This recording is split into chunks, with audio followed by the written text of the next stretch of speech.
Hey, thank you very much. So yes, I'm Lee Heath. That's actually the first time I've heard that introduction read out loud, so wow, I actually sound like I know what I'm talking about. So let's get started on the next slide. Yeah, so I mean, the first thing is the agenda. Everybody knows how this works. Brief introduction. I'm going to talk about myself for just a short minute. We're going to talk about, the subject matter we're going to be covering here, which is shadow IT. I'm going to go over an example, talk about advantages, disadvantages, some things we're still thinking about, and then, like I said, if we have any time, we're going to go over questions. So, who am I? So the brief introduction, that's basically who I am. I've been doing this for 18 years right now. Back at Yahoo, I was called the Yahoo mercenary. I got thrown from group to group just to do whatever needed to be done, from information security, network security, vulnerability management. So got my hands in a little bit of everything. Been my passion to kind of keep on top of that and continuing to do that today. This particular topic came up, the latest company I'm at. We have regularly scheduled meetings where we meet with all of the information security groups from the different lines of business, and we talk about, what do we need to worry about that's upcoming. We know everything that's already on our plate, but we got to keep our eyes, looking forward and trying to figure out what's coming up next. So that was the whole, object of Shadow IT, is trying to figure out, what's really out there that we have to be worried about that we don't know about yet, or that is going to be hitting us. So, the obvious one, the Dropbox effect, which I'll talk about here in a second, was the first thing we really tackled. But it's not where we stopped. It's just an easy example. So, and of course, why do you care? Why do I care? Because one of the things that security has been best known for is saying no, but that's really not our job. Our job isn't to say no. The job is to allow our employees to be able to get their work done in a safe manner so that we can continue making money. Because if our companies aren't making money, we don't have a job. So really, that's what it's about, is trying to find that balance. Let's go ahead and go to the next slide. All right, so shadow IT. The term has become a little bit more used lately. Most of us have known it as consumerization, or the Dropbox effect, which is, like I said, the easiest one and the one we're going to talk about today. It's not just a BYOD, but that is part of the problem, or not necessarily the problem, but what it's about. The definition here from Wikipedia I like, it's just very simple. Consumers bringing stuff into the work environment that they want to use, and if we just sit there and say no and no and no, what they do is they figure out a way to circumvent our security, everything we've put into place. So we have to have more monitoring, more security. So the question is there a way we can utilize this, utilize their passion for some new technology to improve upon what we're doing, rather than just giving that steady no answer and expecting them to try to find ways around it? This came up with two of my coworkers, Houston Hopkins and Brian Mort. And so we were at the IANS Forum back in June here in Texas. We were talking to Marcus Rainham, and we were going over all this subject and what we were talking about. And Marcus was like, that's really good. I think you may have actually changed my mind on cloud. And that's probably one of the few times I'm going to use that term. I'm not going to talk about synergizing the cyber clouds or anything of that nature. I'm actually going to try to talk about real things here that really matter. I hate buzzwords, as most of us do, but so during one of the discussions with Houston, he said, shadow IT killed the BlackBerry. And I love the quote. And if you think about it, it's true. Shadow IT was the downfall of the BlackBerry. 8 years ago, everybody had a BlackBerry. It was the business tool for everyone. Everybody started getting iPhones. Management starts bringing it in. With concern, hey, we can't support this, we can't do that, we can't do this. But because everybody kept bringing them, that was really the downfall of BlackBerry, because they didn't keep up with what the consumers wanted. They were too focused on what the business wanted. So this is why we have to find a way of embracing it and using it to our advantage. Go on next. All right. So like I said, we're going to tackle the easy one here. File sharing as a service, so as I mentioned earlier, that cloud hosting. So part of Shadow IT is that the users want to use it. And for us to be able to address how we can utilize it to our advantage, we first have to understand, okay, why do they want to use it? What are the features that they're looking for that they're getting out of this external tool or this external app or this software, hardware, whatever it may be, that we're not providing today? So looking at file sharing as a service, you can access it in everything has a web browser on. Every game console, every phone, everything has a web browser on it, so you can get to it anywhere. I mean, with Flash and HTML5 and everything else, you can do a lot of really cool stuff now. Now, that doesn't mean it's necessarily a good thing to be able to do it, but you can. Another thing is syncing. We're working on the same files at home, working on the same files whenever we're on our laptop, working on the same files when we're in the office. If we can utilize the syncing to be able to work on the same file, not have to worry about having a thumb drive, which a lot of us wouldn't allow, depending on your environment and your market, or some other way of moving that file around, emailing it from one place to another. Automatic syncing is really nice. So another feature is the built-in apps. The Google Drive is a perfect example of this one. I don't have to have a tool now. I don't have to sit there and worry about, do I have Microsoft Office installed on my laptop? Do I have, this editing app or that editing app? I can go directly to the website. It's built into the browser. It's easy. I can edit right there. It's saved automatically. If something happens to my laptop or my desktop, that file is automatically saved out there. So, I mean, it's really nice. It's something we don't have to worry about. I already mentioned mobile access with the web-based access, but you get it on your iPad, your iPhone, your Android, your tablet, your game console, your PS Vita, whatever it may be. You can get the files anywhere and everywhere. I mean, these are very, very compelling features that I think, if you take security out of it and you look at, what makes it really easy to deal with the day-to-day activities whenever you're having to edit files and look at data and parse through information, these are all really nice features. And of course, on mobile apps like that, there are so many apps out there that add features, not just editing, but different ways of viewing the data, different ways of sharing the data. So, on an iPhone, whenever you look at something through one of the, sharing services, you have the option to open in, so you can automatically open up that app, that document in different apps. Now, once again, I'm not saying these are all good things. I'm saying these are why users want to use it, and if you really think about it, it makes sense because all these are nice features. Now, the question is, how do we take advantage of these particular features in ways that are also account for good security, good monitoring, so that we know what's going on? So let's look at the next slide. All right, so I'm going to start off, this is the one that everybody sees. Everybody has their, C-level exec coming in. Hey, when can we start using service X because I read somewhere it's going to save me tons of money? The truth is, there's a good chance it could save tons of money. But the first two items, or the second item really reflects the first item. So we have the cost.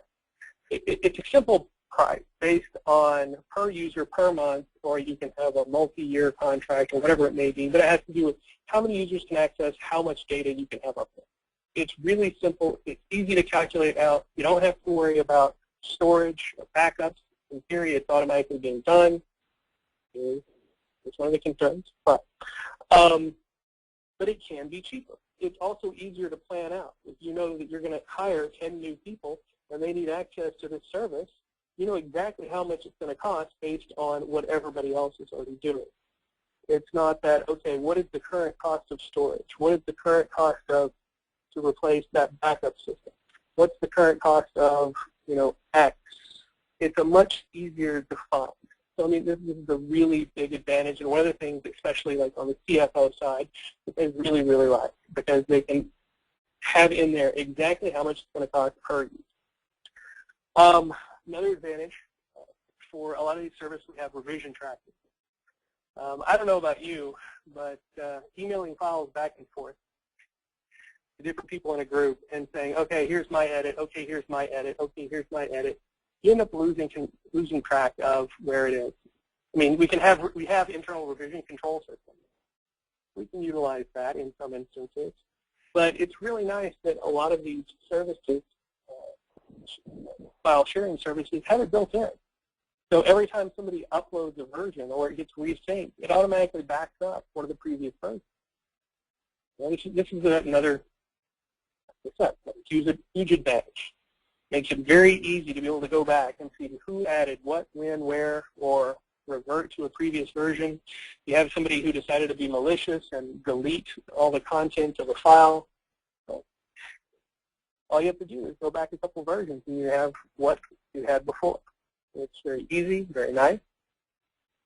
Okay. So part of this isn't necessarily what or how you're using the service.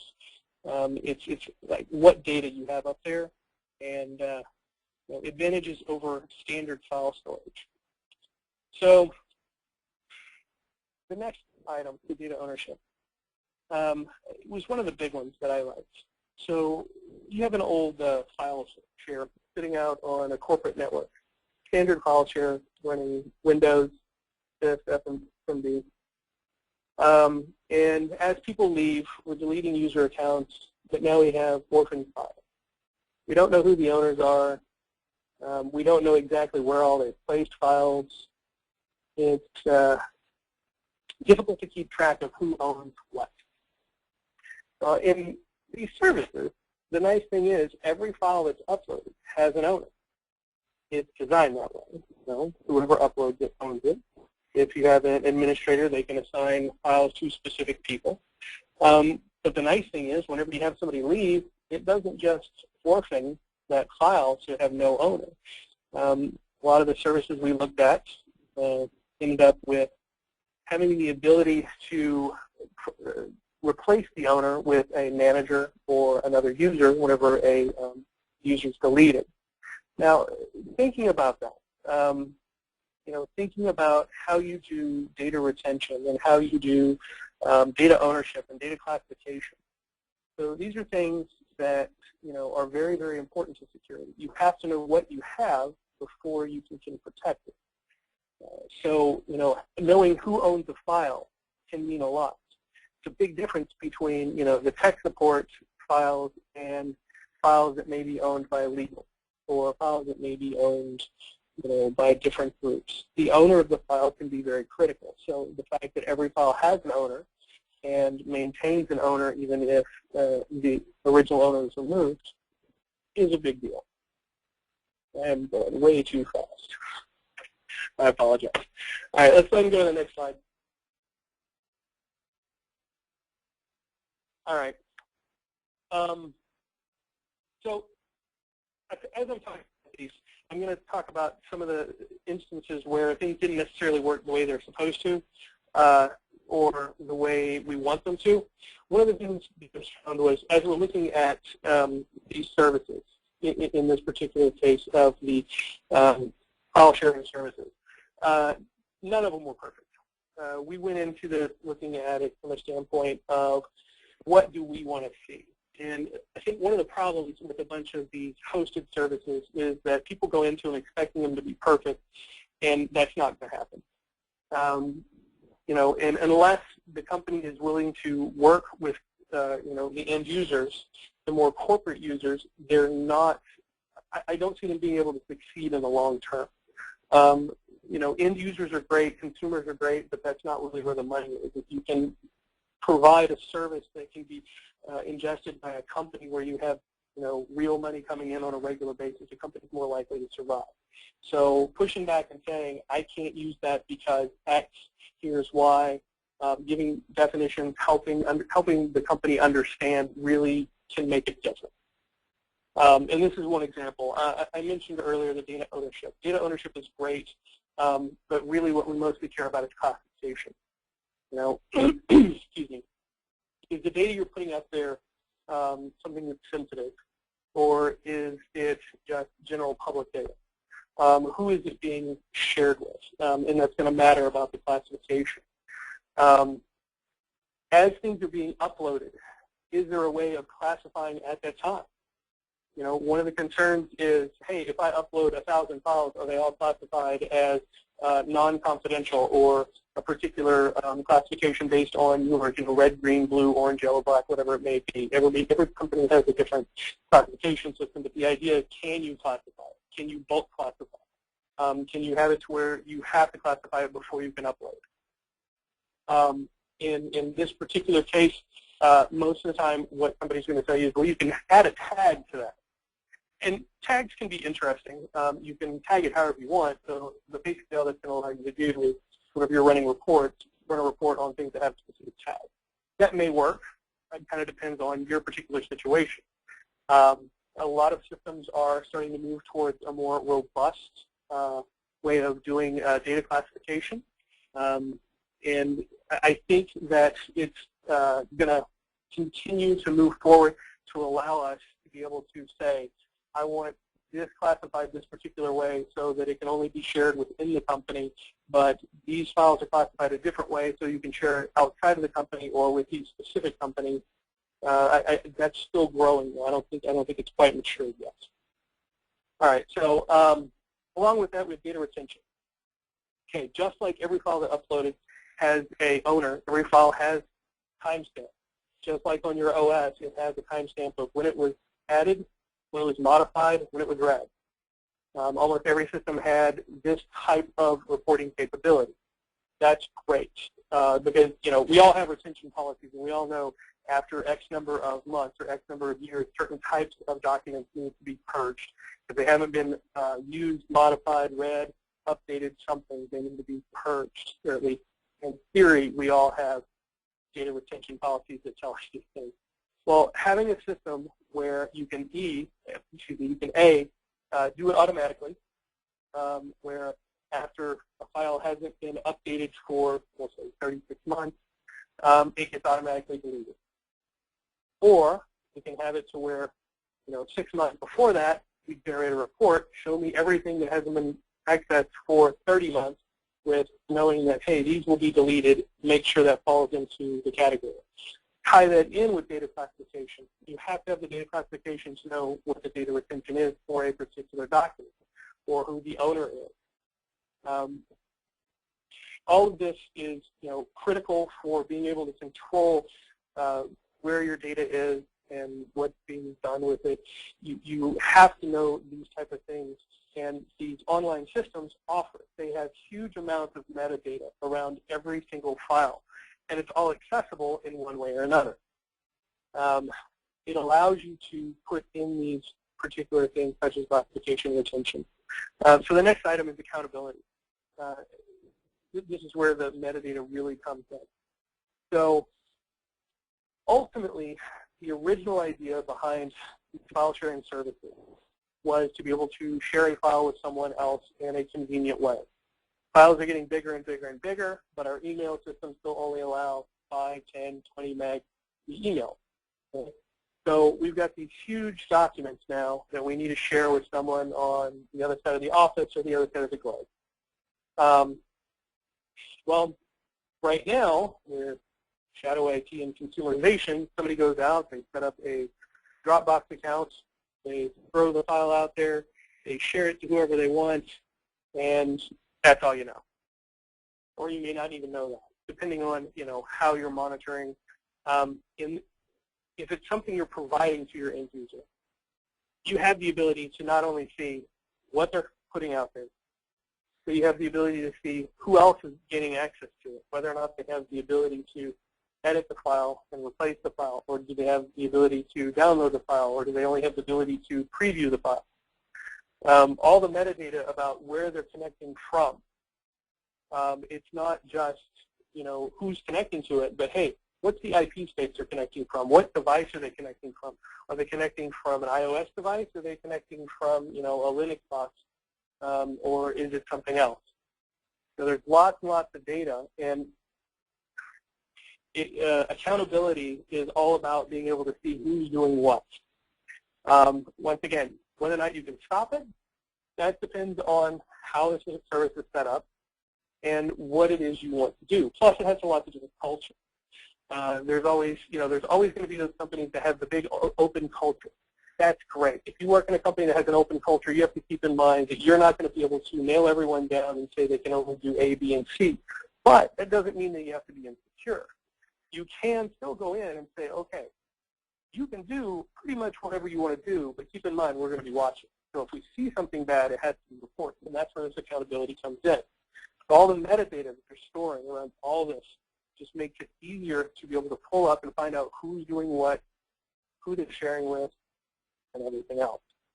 So definitely, that's one of the big things that I found as being about these file sharing services is the amount of metadata that was really involved, the amount of digging you can do. That several of them offer APIs to be able to pull reports. It was really, really nice. All right, let's go to the next slide. All right. Excuse me.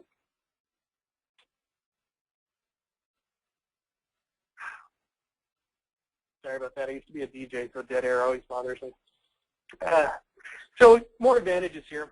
I kind of touched on this one on the last slide, the access control. What's really nice, so for instance, companies where you have multiple lines of business or people, most of the time the logins here for these shared services are going to be email addresses. And locking down access to your particular domain, that's great if you don't have a large company, or if you're a large company, doesn't have multiple domains that you host or that you utilize, where people have different email addresses. The nice thing is, a lot of these services are now where you can tie those together. So, hey, I can share with company A at xyz.com, and I can share with company B at abc.com, and I can share with this group over here, and then tie that back into who owns the data and the data classification, so you can only share the specific things with the specific people. Then you can also have it to where, on some of these, you can have it to where whenever something is shared, a notification is sent out to the administrators, and they can go back and review the share and say, oh, well, so-and-so shared this out with company X, they weren't supposed to, so you can, one, have they accepted the share, have they accessed the share, and then disable the share if they weren't supposed to do that. It's very granular. You can go down to the file level or the directory level, folder level, so mentioned earlier, under access control still, there's a lot of applications and apps, mobile apps, desktop apps, that these services are now tying into. I know everybody, well, most everybody on this call probably has a smartphone. There's probably one or two who have decided to hold out because they're going to show everybody that you don't really need it. But pretty much everybody has a smartphone nowadays, and you can to Dropbox, Box, Google Drive, one of the others, and you can download your document on your mobile device, iPhone, iPad, whatever, and open up in another application. Well, some of these apps, and there's multiple ways of doing this. MDMs are starting to get into this as well, but some of these file sharing services, you're able to go in and say what applications they can actually open the files in. So, you can have a specifically whitelisted approved list of applications so that you know that they can only edit and they can't save to the local device, or they can't email it out to someone else using a different account on that mobile device. Have it to where they can only connect via desktop, so they can't connect at all via mobile devices. Very, very granular control about they can connect with only one mobile device and one desktop. You can have it to where they can only sync to one specific desktop, and that way, they can't go home and have all the files automatically synced into their house, where they can only have it synced into the specific device that you allow them to. The application control and the granularity there makes it very easy to keep control of your data, because, ultimately that's the goal, is to control the data and figure out who's doing what. So between having control of what apps they can utilize, yes, once it's on a desktop, you don't have that control as much. but on a mobile device, it's a lot easier.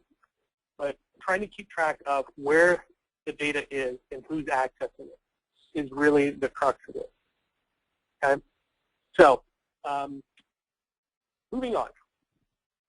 One of the things that's also nice is being able to get back into a single sign-on system.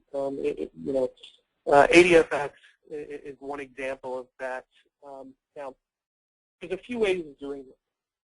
A lot of services will say, okay, you can use either or you can use both. So you can specify that you can have an account local to that sharing service, and you can set up your regular rules for passwords. Saying it has to be X number of characters long, it has to include uppercase, lowercase, blah blah blah, whatever your rule set is, and then utilize their back-end system for authentication.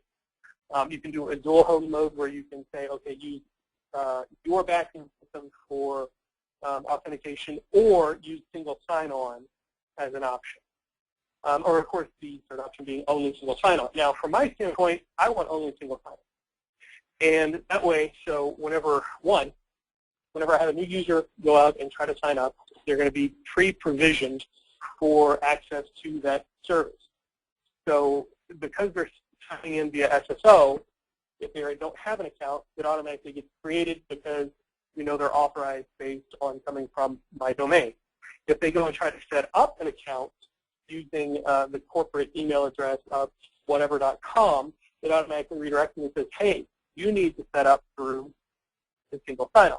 Now, that's nice because it keeps track of who's signing up. We can't have people just signing up randomly, via their corporate account and, sharing or whatever without us knowing about it. But also, at the termination stage, once you disable their account in whatever your back-end database is, Active Directory, LDAP, whatever, they can no longer access that shared file service. It makes it a lot easier as far as controlling when they have access. Now, I'm not saying that it's perfect. We'll talk here in a minute about some of the concerns, but it does limit the amount of time that they have to gain access to those files. As soon as the account is disabled, they no longer have access on their phone, on their desktops, wherever else they might have had access previously. So one of the big things, whenever file sharing services first started coming out, there was a lot of concerns about, oh, I'm not going to put my data up in the cloud. I don't want everybody else to have access to my data. If that service provider gets compromised, all my data is compromised as well. Yeah, and that is still a concern. It's a valid concern. This is where one of those things comes in where exactly how is it being managed. But ultimately, most of the time, if it's well-known service anyway, some of the smaller ones I wouldn't necessarily guarantee, they're doing encryption now, and the encryption is on a per-user basis or a per-group basis. So like in the instance of a corporate account, it may be a little bit larger. It does provide some protection. It's not as if somebody gained access to one of their servers and had access to all of your data easily. Now, again, I'm not saying it's perfect, but there are other ways of handling this. One of the new things is these providers are coming, or I apologize. There are new providers coming out who are trying to offer add-on services to these shared file hosting services, where they will do the encryption before it hits there, and you can only access it from a specific point. Some of the file sharing services themselves are trying to add these features to where you control the encryption off-site, so that whenever you try to gain access to it, the only ones who get decrypted information are coming from a specific location or through a specific portal. Unfortunately, that breaks some of those advantages. It breaks where they can access it from. It breaks, whether or not they have the preview capabilities, or things such as that.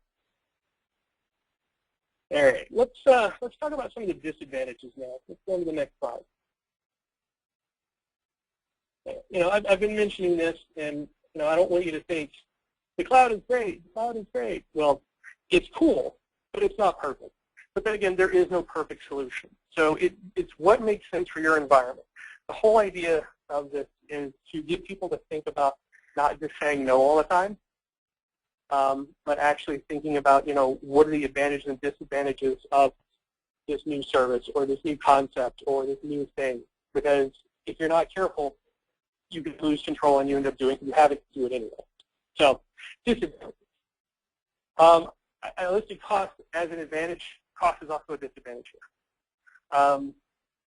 Depending on how your account is set up with the shared service provider. It could be that every user that signs up automatically gets a specific quota, and then you're paying X per month per the quota. If you're not careful, that can get out of hand. There are issues with how much is it going to cost you? How much is it going to cost you? How is it modeled? Is it just per user per quota? Is there bandwidth utilization? There's always those hidden fees, which no salesperson would ever admit to, but they can be there. So cost is both an advantage and disadvantage. Plus, if you're paying for something that's exponentially cheaper, how do we know that it's still going to provide the services that we need? This brings us into the next one, stability. This is one of my concerns. So I'm putting all my data out there. And, they're promising me that, it's 99.99999% uptime, never had a problem, everything's wonderful and great. Well, what happens if someone buys that provider?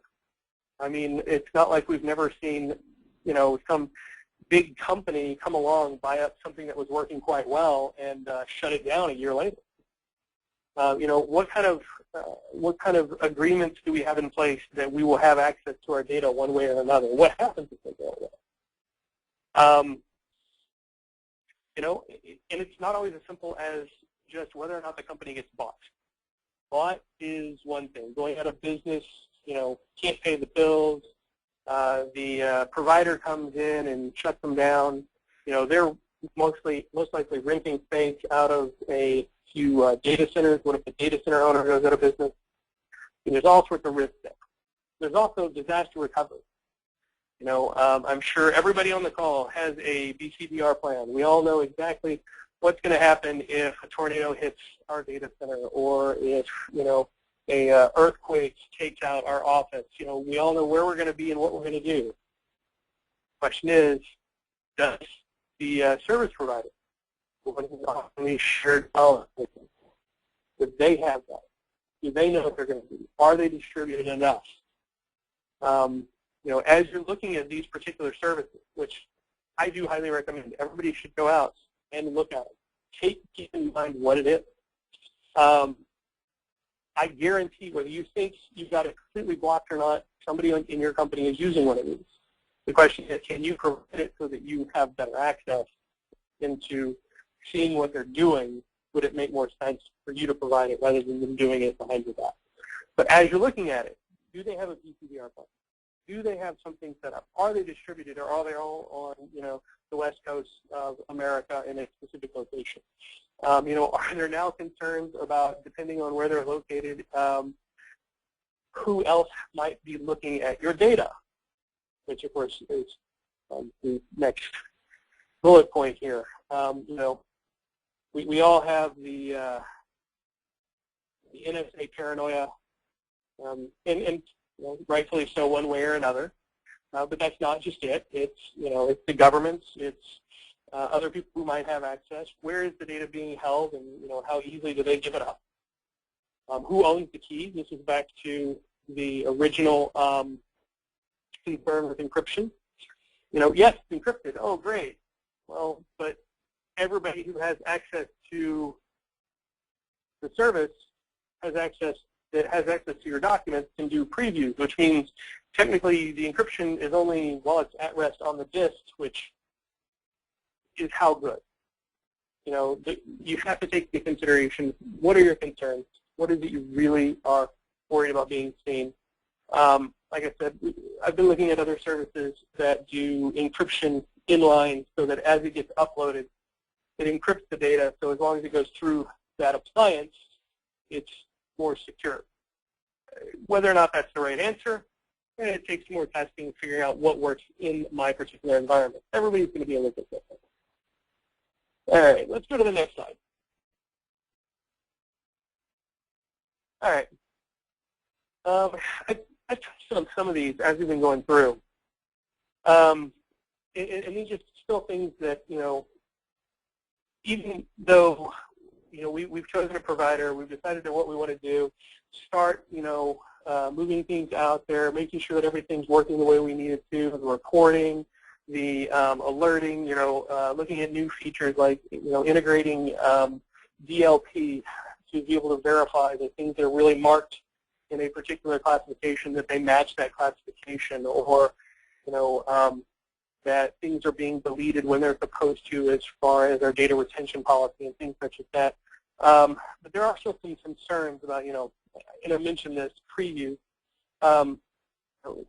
If we do the inline encryption, do the previews break? How much does that break? How much does that really bother somebody? Is that going to make somebody go, well, I can't tell it's the right file because I don't see the pretty picture at the top?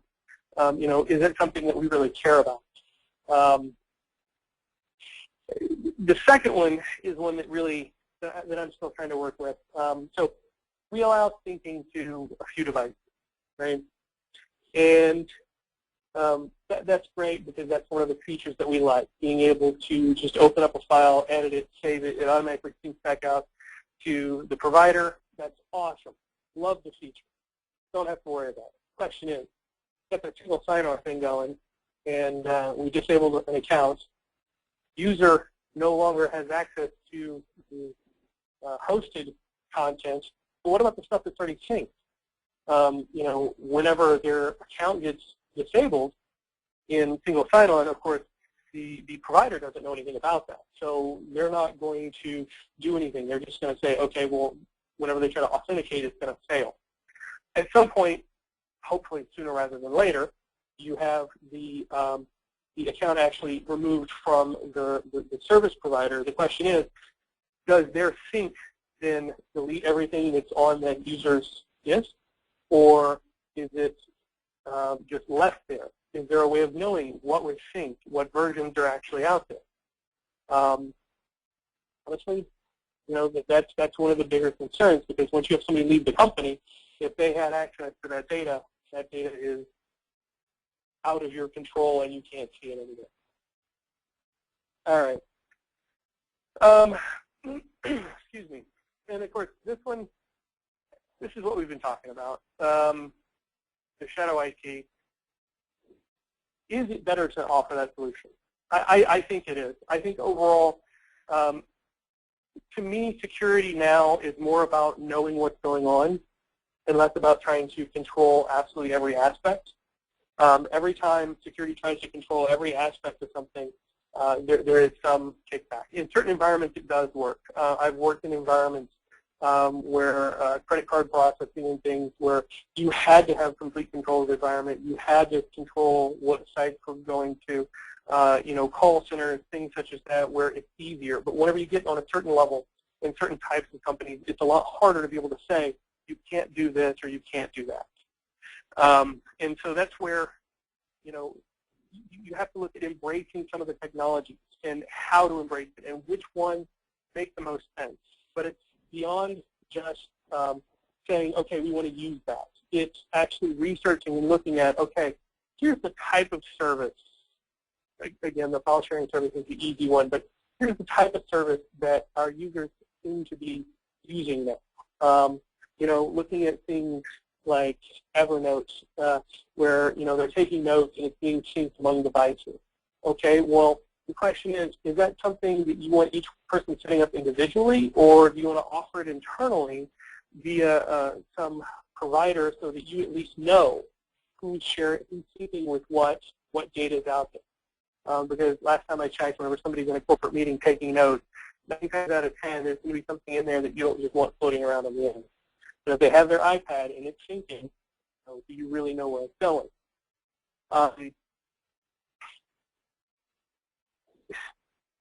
Marcus Raynham, like I said, was the one who we were talking to us about, and he gave an example that I really liked about Shadow IT a couple of years ago, saying that he decided to give all of the executives an iPad and basically encourage them to use it.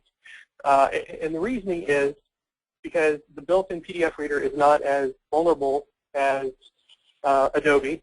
The built-in mail reader is not as vulnerable as, Outlook. The tools that are on it aren't as vulnerable. Plus, if something happens to that device, all the data is not on the device. All you have to do is wipe it, restart it, give it back.